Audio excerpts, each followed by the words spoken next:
Welcome back to the deep dive. Today, we are really focusing our energy. We're zooming in on what feels like the most critical challenge for anyone ambitious. Mm-hmm. Mm-hmm. How do you actually move from just wanting to improve, personally or professionally, to actually doing it, Hmm. like systematically, day in, day out? Yeah, the execution gap. It's huge. Exactly. So we're diving into this really powerful set of sources.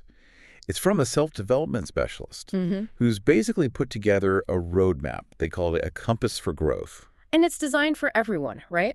From, say, ambitious students just starting out all the way to, seasoned execs. Right. It's meant to be that universal guide. It really is a comprehensive approach. And our mission today really is to distill this compass down, find its essential bearings, you could say. Cut through the noise. Yeah, exactly. Cut through all that information overload that just leaves you feeling frustrated. We want to pull out the concrete strategies, things you can implement, like right now. Okay. Turn that vague desire, that aspiration, into something tangible, real. And I love that the specialist grounds this whole thing in, well, ancient wisdom. Kicks it off with Aristotle.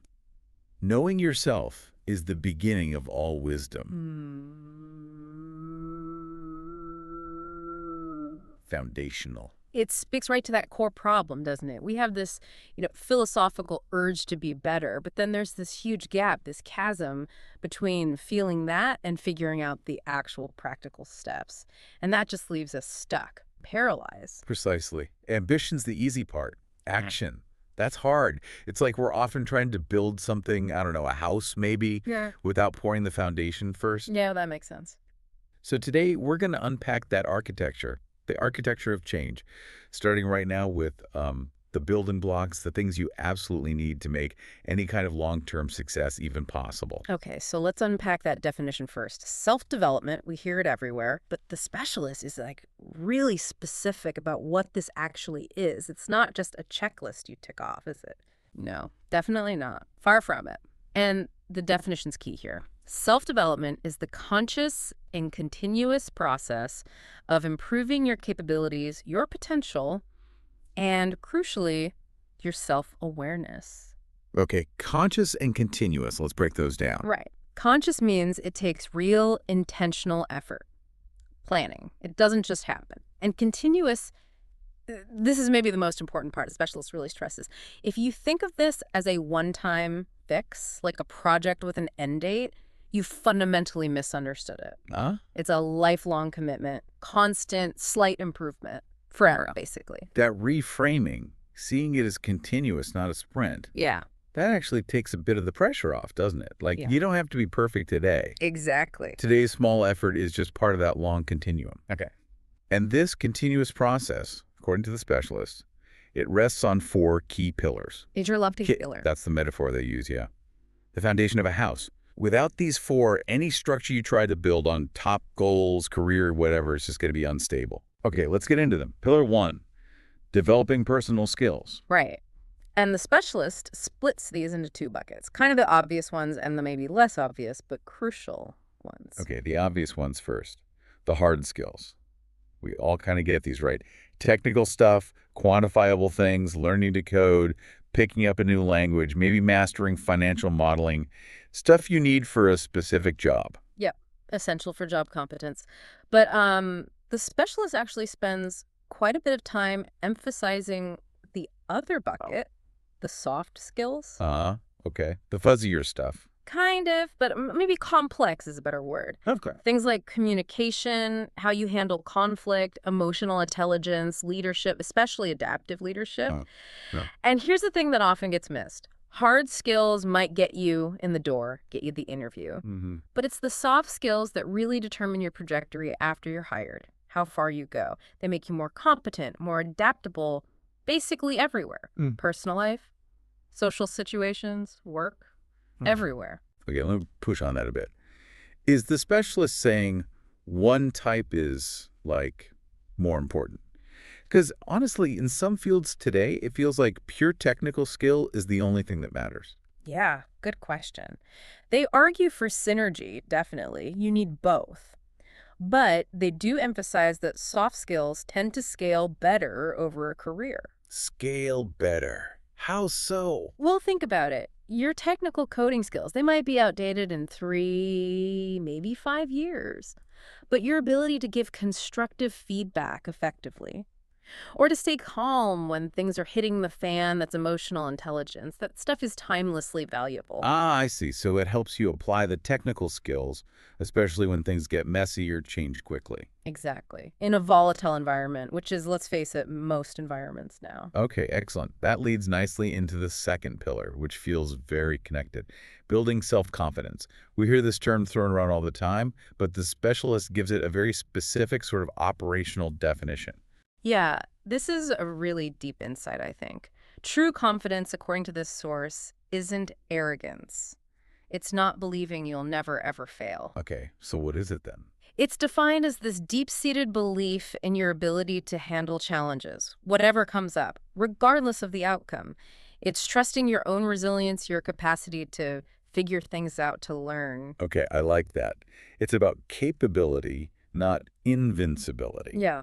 So if that's the definition, how do you actually build that, Yeah. manufacture it? It sounds hard. Well, the source material is super clear on this. Confidence is built brick by brick. It's not like flipping a switch. It's a construction project. Okay, brick by brick. Through accumulating small wins, constantly pushing yourself just a little bit outside your comfort zone, and crucially, by mastering those new skills we just talked about, both hard and soft. So competence feeds confidence. Competence isn't just the foundation, it's the actual material confidence is built from. Every time you successfully do something, even something minor, it's like your brain makes a little note. See, I can handle this. You know, I often think people try to get confidence just through positive self-talk, affirmations, that sort of thing, Yeah. before they've actually done anything. Right. But what you're saying is the specialist insists that self-talk only really sticks. It's only sustainable when it's backed up by actual demonstrable evidence. You can't just talk your way into it. You've got to act your way into it. Exactly. You need the receipts, basically. Uh-huh, yeah. The proof. Which brings us perfectly to the next big challenge. The one thing we all have the same amount of, but very few of us use intentionally. Pillar 3, mastering time management. Ah, yes. Feels like the ultimate cliche sometimes, but I bet the specialist has a fresh take. What's their spin on the whole 24-hour day thing? Well, they start with the brutal truth. Mm-hmm. Everyone gets the same 24 hours, period. Hmm. The difference between people who consistently achieve their goals and those who feel like they're just spinning their wheels. It's not about working faster. It's about intentional allocation. Okay, intentional allocation, Yeah. not just productivity hacks. Right. Time management, in this view, isn't just about squeezing more tasks in, it's the art. And they call it an art of intentionally directing your finite resource, your time and energy, toward what truly matters to you. Not just reacting to whatever feels urgent or whatever someone else throws at you. But okay, how do you actually do that? Yeah. Especially if you're, say, in a high-pressure job where your time feels constantly under attack from urgent external demands, things other people need from you now. And that's the core struggle, isn't it? The specialist insists that effective time management must be anchored to your personal values. Values, how does that connect? If your schedule is just a reaction to everyone else's priorities, you'll eventually resent the work, resent your goals even. That leads straight to burnout, maybe even a crisis of purpose. But if you consciously allocate time based on your defined values, maybe that's career growth, maybe it's family time, maybe it's creative work, you protect your energy. You ensure the output feels meaningful to you. So it requires some pretty ruthless prioritization. Brutal prioritization, yeah, rooted in that self-knowledge Aristotle was talking about. Prioritization tied to internal values. That's the key thing that separates just having a busy to-do list from having an actual life strategy. Mm-hmm. Okay, so if time is the map, what's the fuel? Because you can have the most perfectly organized schedule, but if you can't find the energy to get out of bed, well, the map's useless. Exactly, which is why the specialist pivots immediately to Pillar 4. Cultivating self-motivation. It's the engine. Motivation is the internal engine, precisely. Think of external factors like, okay, maybe a possible promotion or a deadline your boss sets, or even the fear of getting fired. Think of those as like high-octane racing fuel. Okay. Gives you a massive temporary boost, right? But it burns out super fast. Mm. And it often leads to a crash afterwards. That's extrinsic motivation, driven by external rewards or punishments. And that kind of motivation, it's fragile, isn't it? It only works as long as that external carrot or stick is right there. Exactly. Sustainable motivation, the kind that lasts, is intrinsic. It comes from understanding your deep personal why. We talked about the why Yeah. a bit earlier. Right. What are the profound reasons behind the goals you're setting?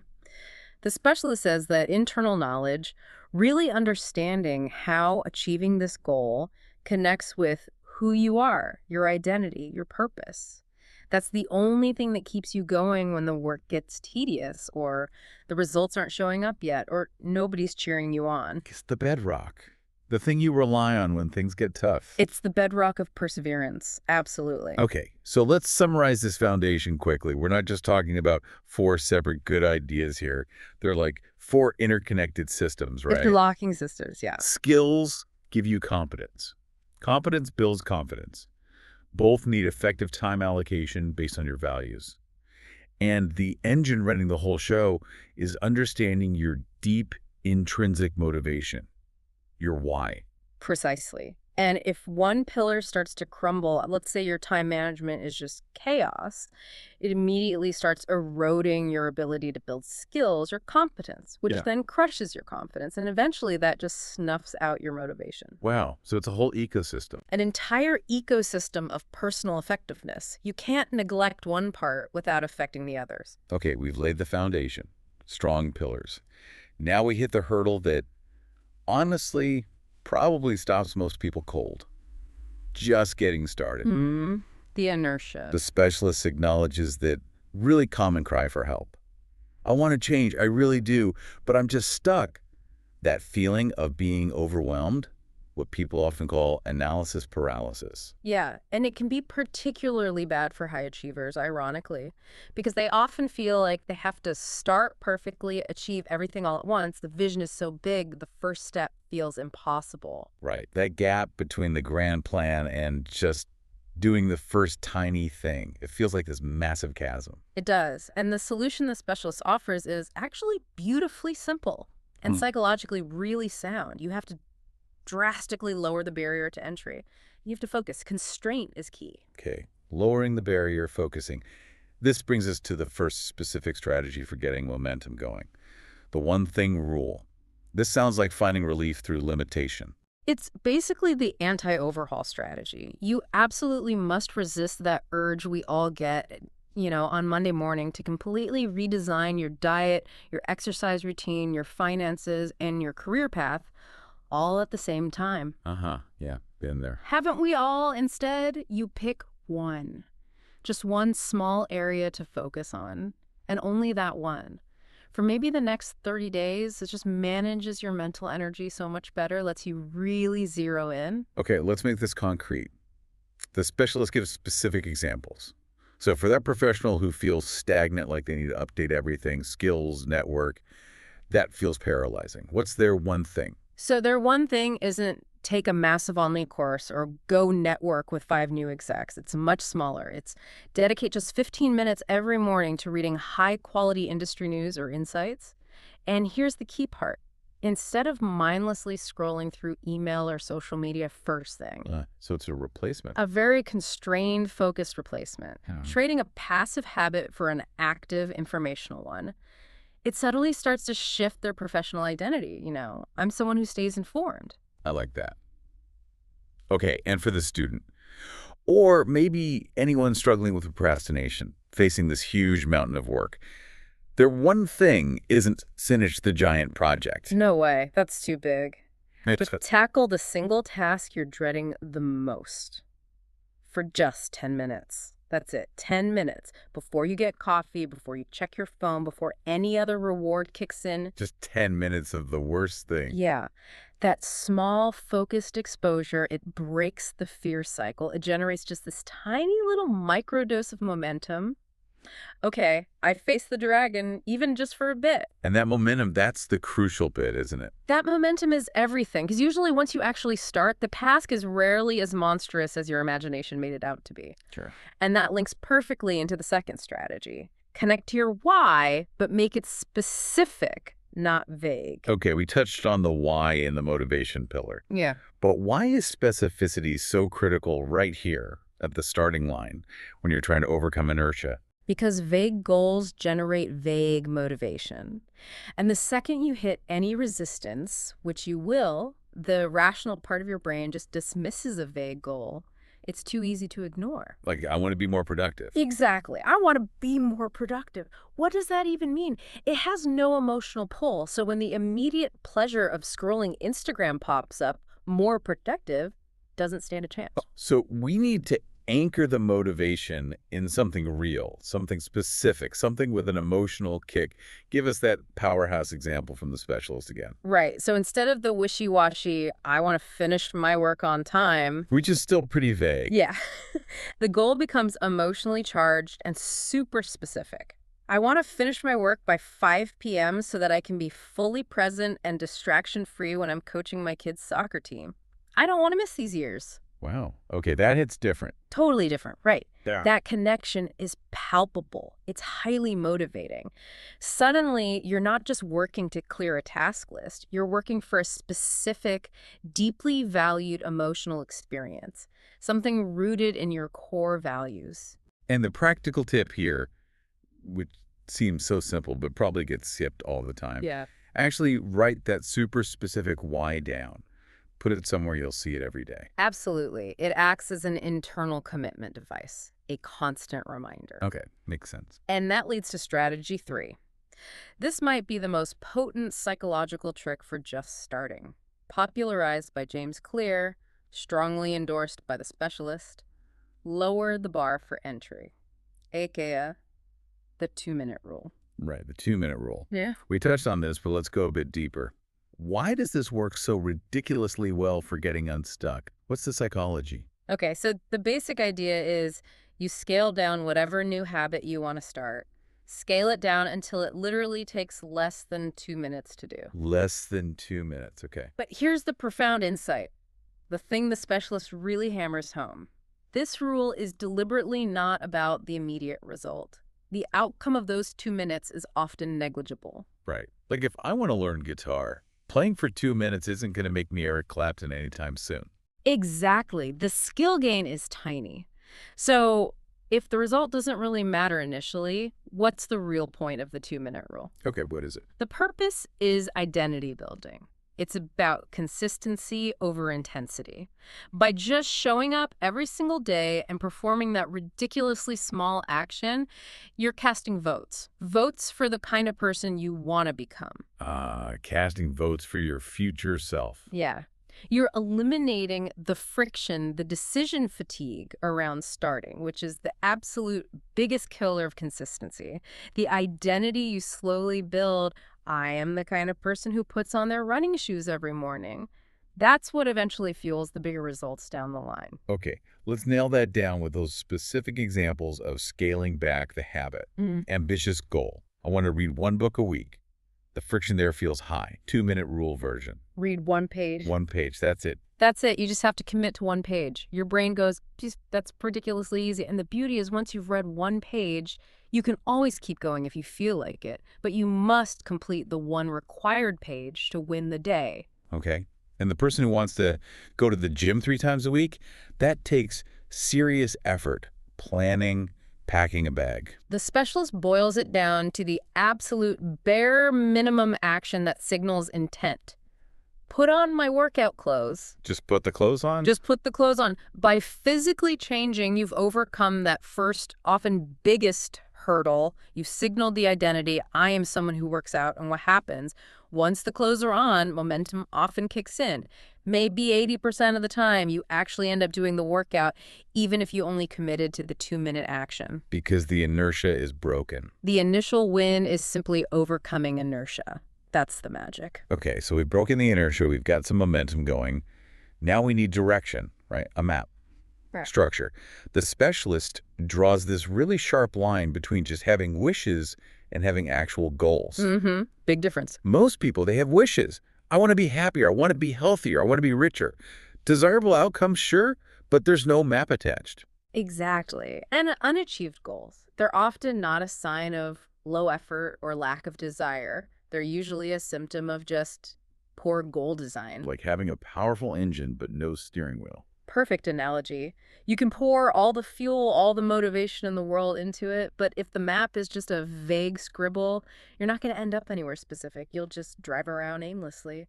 So the specialist naturally points to the classic proven template for goal design, SMART. Yep, the SMART framework. Now, for our audience who are generally pretty clued in, we probably don't need to spell out the acronym itself. Let's maybe focus on the specialist's analysis of why people sometimes still fail, even when they think they're using SMART. Yeah. Where do they trip up? Okay, good angle. Let's start with S for specific and M for measurable. A lot of people think they're being specific, but they use these fuzzy qualifiers like, I want to improve client retention. Okay. But how? By how much? Who's doing it? It's still too vague. Right. It lacks teeth. So how does the specialist sharpen that up? They demand quantification that's tied to a specific action and even a role, if possible. So that vague goal becomes, as the team lead's specific role, I will implement a new client onboarding follow-up protocol specific action that results in a quantifiable 15% reduction in client churn, measurable outcome by the end of the fiscal quarter, time-bound. Okay, wow. That's much tighter. See? Now we know exactly who is doing what, and crucially, how we'll know if it worked. The finish line is crystal clear, and having those measurable milestones along the way, that feeds back into building confidence, brick by brick. Makes sense.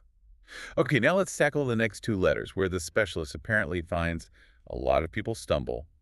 A for achievable and R for relevant. Yeah, getting the achievable part right is tricky. The specialist warns against making goals too easy. Too easy. Isn't the point to achieve them? Yes, but if the goal is totally within your comfort zone, it won't stretch you.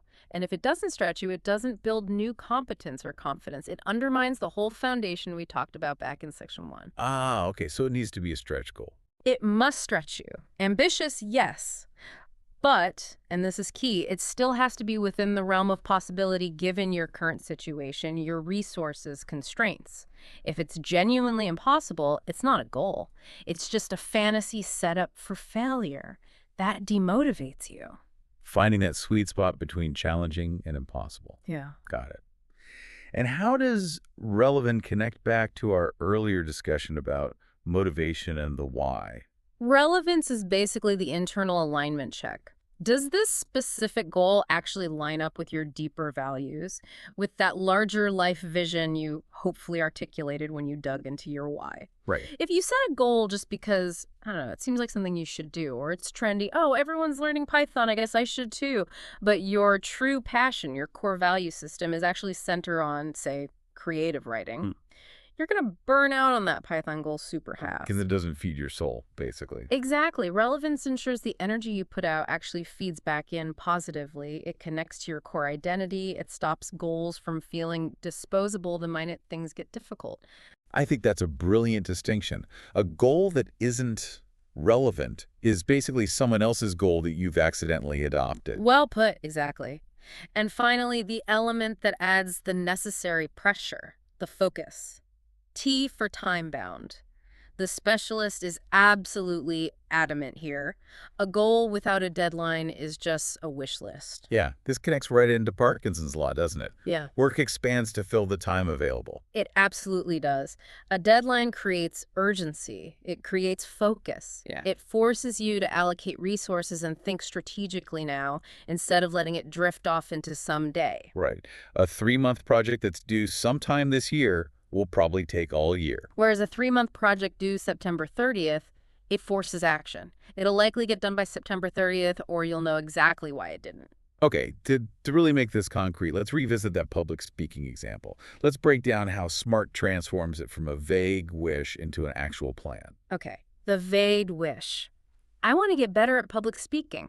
Nice idea. Zero plan. Too broad. You can't schedule get better. Right. Now the SMART transformation. Okay. I will improve my public speaking skills specific goal by joining a local Toastmasters club and delivering 2 prepared, evaluated speeches Measurable actions outcomes over the next 3 months. Achievable stretch and definitely time-bound. This is essential for my career advancement and boosting my confidence as a new team lead. Highly relevant. Okay, the difference is night and day. Look at it. The vague wish gives you nothing to act on.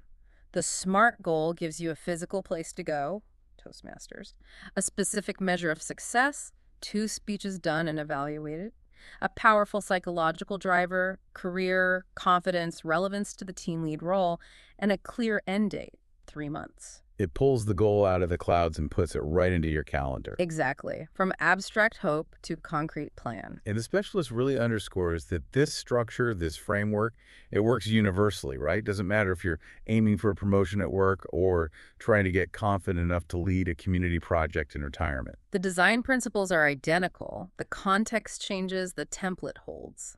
Okay, so we've set our SMART goals. Yeah. We use the 2-minute reel to get started. We're building momentum. And then, bang, it happens. The inevitable. Yep. You hit a wall, a massive roadblock. Or maybe you just outright fail at achieving the goal as planned. And this moment right here, this is where so many growth journeys just die. Yeah. Because we take that failure personally. We see it as his final verdict on our capability, our worth. Mm-hmm. The inner critic goes wild. And the specialist is completely uncompromising on this point. You have to actively reframe how you view failure. Yeah, they argue that if you're genuinely pushing yourself, remember the achievable but stretching part of SMART, then failure isn't just possible, it's inevitable. You should be failing occasionally. Wait, we should be failing. If you're never failing, you're probably not aiming high enough. You're staying too safe in your comfort zone. Failure in the specialist framework isn't a judgment, it's just data. Objective, incredibly valuable data about what didn't work this time. Okay, that brings us to that famous quote they referenced from Thomas Edison. Right. I have not failed. I've just found 10,000 ways that won't work. It's a great quote, easy to admire intellectually. But man, it's hard to actually feel that way in the moment when your inner critic is just screaming failure at you. That's the absolute key psychological hurdle to overcome. Our default reaction to failure is what the specialist calls the blame narrative. We either blame ourselves, I'm just not cut out for this, or we blame external circumstances. The timing was wrong, my boss undermined me. And that leads to just giving up, Right. learned helplessness. Exactly. It leads to withdrawal. So the critical instruction, the thing you must do, is resist that blame instinct and instead engage in a postmortem without the blame. A postmortem without blame. Okay, so it's like a structured investigation. Clinical, almost. Precisely. It's a process designed to strip out the unhelpful emotion, the self-criticism, and just extract the practical lesson. What can we learn here? Okay, so it's not a self-flagellation session. It's a debrief. Let's Yeah. break down the 5 objective questions the specialist says you have to ask yourself after a setback. Okay, question 1 is just setting the stage. What was I actually trying to achieve? Remind yourself of the original specific SMART goal. What was the target? Okay, clarify the intention. Number 2. Number 2, what was the actual outcome? And here you need brutal honesty, but just factual honesty. Did you hit 10% of the goal? 50%? 0? You need the hard data. What was the gap between what you intended and what actually happened? Got it. Facts, not feelings yet. Now, question 3. And the specialist really flags this one as counterintuitive but crucial. Yeah, absolutely crucial, especially for keeping your morale up. What went well? Wait a minute. If the overall goal failed, why are we spending time looking at what worked? Shouldn't we just focus on fixing the broken bits? Because if you only focus on what went wrong, that feeds directly back into the blame narrative. See, everything I did was useless. It reinforces that feeling of helplessness. Even in a total wipeout. Maybe your initial planning was solid. Maybe you stuck with the process for 2 weeks longer than you ever have before. Maybe one specific part of the strategy actually did produce a small positive result. Identifying what did go well does 2 things. It reinforces that you are capable, you just executed a flawed strategy, you're not a fundamentally flawed person. And it gives you positive data points, things to keep doing. for the next attempt. It protects that confidence pillar we talked about. Exactly. It preserves strategic optimism even when you faced a temporary defeat. It stops you from throwing the baby out with the bathwater. Okay, that makes a ton of sense. Sure. It's about maintaining belief in your ability to figure it out. Right. Then we get to the core learning phase. Question 4. What could I learn from what didn't go as planned? Now you focus on the gap. This is the data extraction. Objectively. Objectively, look at the variables. Was the deadline actually unrealistic? Did I overestimate my skill in one area? Did I underestimate the resources needed? Was my why not specific enough to push through resistance? You pinpoint the faulty component of the plan, not the faulty component of you. Isolating the strategic error, not making it a character flaw. Precisely. And the final question, number 5, closes the loop. It turns the analysis into action. Based on this new data, what will I do differently next time? So you're not just dwelling on the past failure. You're immediately pivoting, revising the map based on the new information. You're updating the strategy. This structured process, diagnose, learn, adapt, is what transforms that stumbling block of failure into a stepping stone for the next attempt. It drains the emotional poison out of it and shifts you right back into proactive problem-solving mode. You're using the failure as maybe the most valuable feedback you could possibly get. Feedback on what not to do again. Exactly. The specialist calls this the essential difference between failing and quitting versus failing and learning. One leads to stagnation, the other leads to growth. Okay, we've covered a lot of ground. The philosophy, the foundation, getting started, setting smart goals, navigating failure. Now we need the practical stuff, the infrastructure maybe, the tools that can actually help accelerate this whole journey. Right, the toolkit. Because having the right resources makes a huge difference. The specialist provides a really concise, powerful toolkit, starting with some foundational books. These aren't just random reads. They're the texts that really underpin the principles we've been discussing. Okay, lay them on us. What are the must-reads? Okay, 3 non-negotiables according to the source. First, Atomic Habits by James Clear.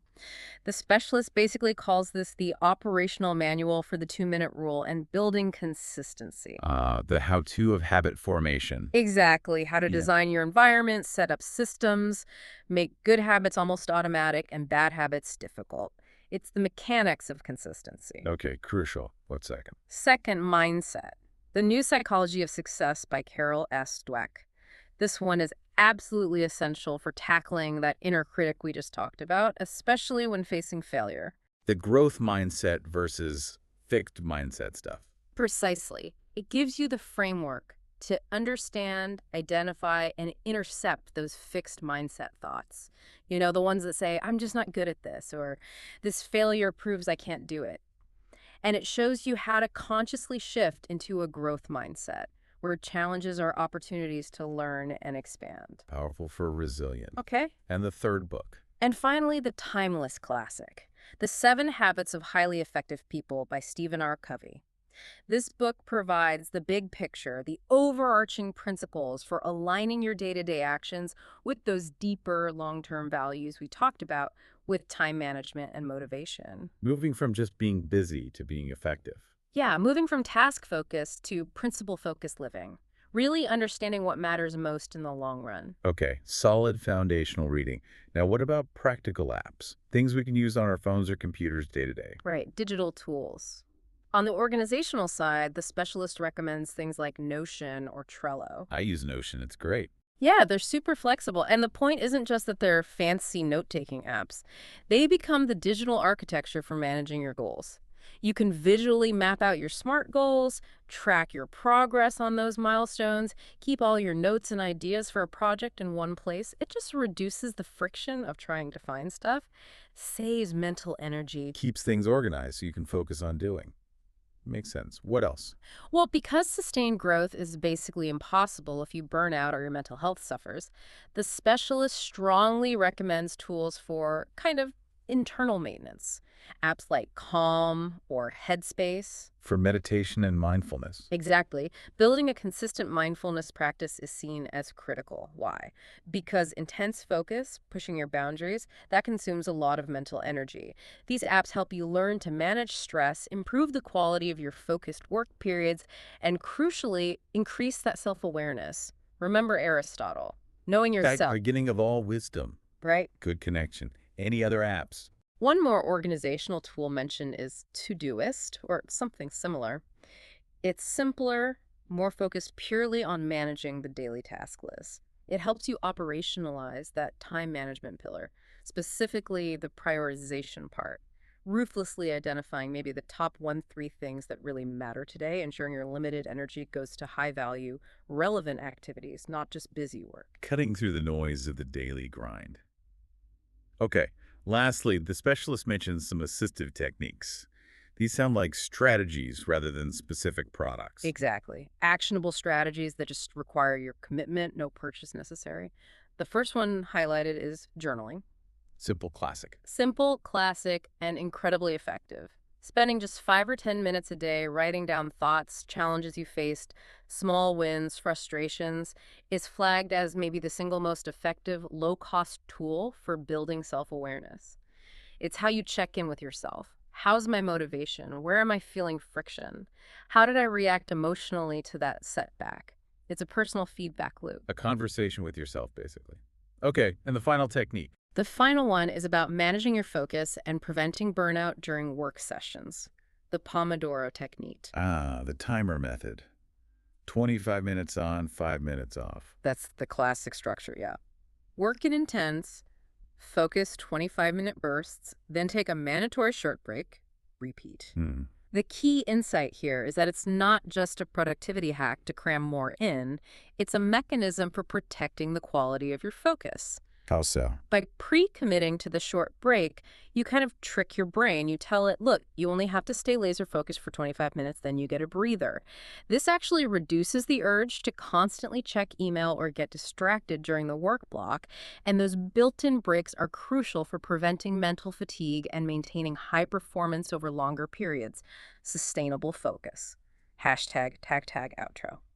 So we've really journeyed through the entire compass provided by this specialist, haven't we? From foundation to action to resilience. Mhm. If we had to synthesize the core philosophy down, it's really that this whole self-development journey isn't about some radical overnight transformation. It's not about trying to become someone you're not. It's more authentic than that. Much more. It's about that conscious, continuous process of becoming more of who you fundamentally are. Unlocking your potential by systematically building competence, boosting confidence, and finding that deep internal alignment between your actions and your values. And that journey, as you said right at the start, it's continuous. It requires patience, resilience when you hit those bumps. The specialist really encourages celebrating the small steps. Great. Hugely important. Celebrating that small progress, even if it feels minor. Acknowledging that you read that one page, or you put on the workout clothes, or you handled a difficult conversation slightly better than last time. Those little celebrations reinforce the positive actions. They reinforce the identity you're trying to build.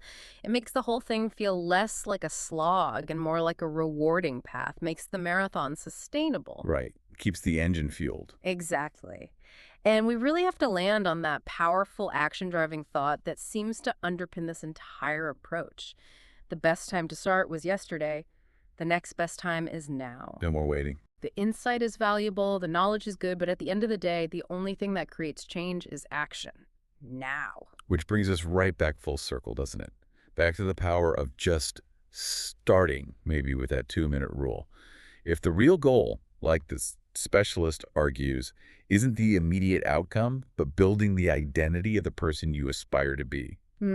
Well, let's leave you, our listener, with this final, maybe provocative thought to chew on after this deep dive. If building an identity is the real goal, what is one single 2-minute rule action? Something tiny that you could start doing today that would make you feel, even just a little bit, like the person you want to become. Even if the actual measurable result of that tiny action is completely insignificant right now. That's the commitment device right there. What small act casts a vote for your future self starting today? Thank you for joining us on the deep dive. We really hope this compass gives you the clarity and the nudge you need to move from ambition to execution to excellence.